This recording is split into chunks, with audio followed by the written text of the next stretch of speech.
संजय शिरसाट यांनी अंबादास दानवे यांचे आरोप फेटाळले। अंबादास दानवे यांनी आधी मतदान प्रक्रिया समजून घ्यावी असं शिरसाट म्हणतात।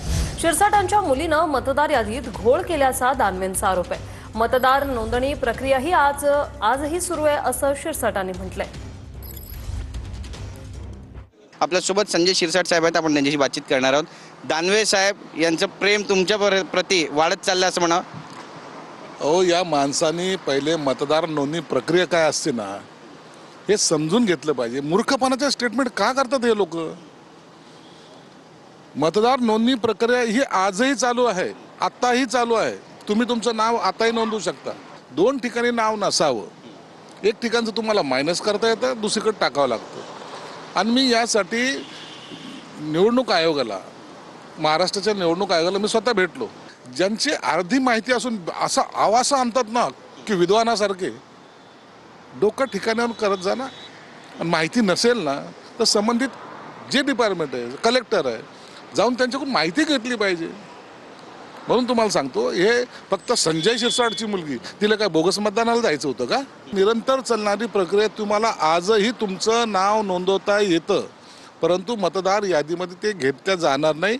येणारी नंतरची जी निवडणूक असेल त्याच्यामध्ये ते नाव येऊ शकतं। विरोधकांची तोंड नेमकं कशी बंद करणार? स्वतःच ठेवायचं झाकून आणि दुसऱ्याचं पाहायचं वाकून, ही त्यांची असलेली रोजची प्रॅक्टिस झालेली आहे। आमच्याशी बातचीत केल्याबद्दल कॅमेरा पर्सन योगेश गुरवचा, गिरीश गायकवाड, TV9 मराठी, मुंबई।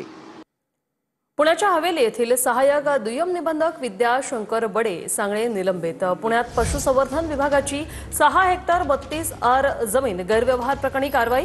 महसूल मंत्री बावनकुळे यांनी निलंबनाचे आदेश दिलेत।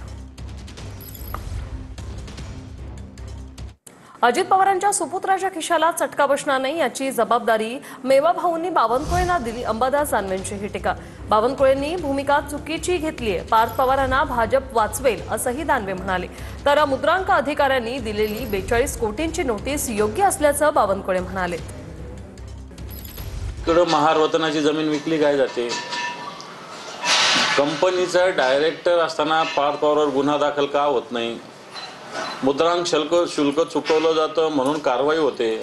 तर मला असं वाटतं लोक अशा पद्धतीनं गोळ्या लावून याच्यानंतर मुद्रांक व्यवहार रद्द करतील, हा धोका येणाऱ्या काळातला। आणि म्हणून बावनकुळे साहेबांनी जी काही भूमिका घेतलेली अतिशय चूक आहे। पार्थ पवार, अजित पवार सोडून द्या, ओव्हरऑल सामाजिक दृष्टीनं ही सगळी जर अशा पद्धतीनं त्यांचं भूमिका असेल तर ती चुकीची ठरेल। आणि याच्यात भारतीय जनता पार्टी पूर्णपणे पार्थ पवारला वाचवते। खालच्या अधिकाऱ्यांनी या व्यवहाराला अधिकृत ठरवलं, ते खरं होतं का? आमच्या निदर्शनात आला, आम्ही ते सुमोटो कारवाई केली, गुन्हे दाखल केले ज्यांनी व्यवहार केले त्याच्यावर। शेवटी सरकारला विचारावं लागतं, एकदा पाहावं लागतं। दोन्ही नियम जे आहे, केंद्रीय नियम आणि राज्याचा नियम, मुद्रांक नियम, यानुसार व्यवहाराला स्टॅम्प ड्युटी घ्यावी लागते। व्यवहार 300 कोटीचा आहे, 300 कोटीला 21 कोटी आणि रिकन्व्हेन्स वापस घेण्याकरता 21 कोटी, अशी 42 कोटीची नोटीस आमच्या मुद्रांक अधिकाऱ्यांनी दिलेली नोटीस योग्य आहे। बस कंटाळलोय, आता थांबणार। इंदोरीकर महाराजांची खंत। जुन्नरमध्ये कीर्तनात इंदोरीकर महाराज यांनी ही खंत व्यक्त केली। मुलीच्या साखरपुड्यावरून इंदोरीकर महाराज ट्रोल होत आहेत। इंदोरीकर महाराजांचा व्हिडिओ सोशल मीडियावर व्हायरल होतोय। आणि मुलीच्या साखरपुड्यात कपडे मुलीकडचे लोक घेतात, नवरदेवाकडचे घेतात का मुलीकडचे घेतात? मग कपडे त्यांनी आणले असतील का म्या घेतले असतील? मग एवढी तरी क्लिप टाकणाऱ्याला लाज पाहिजे ना। माणूस नालायक असावं पण किती।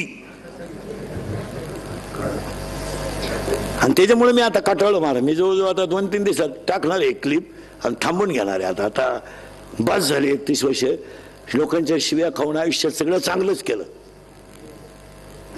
आयुष्यात चांगलं, पण त्याचं फळ माझ्यापर्यंत ठीक होतं, ते माझ्या घरादारापर्यंत जायला नव्हतं लागत।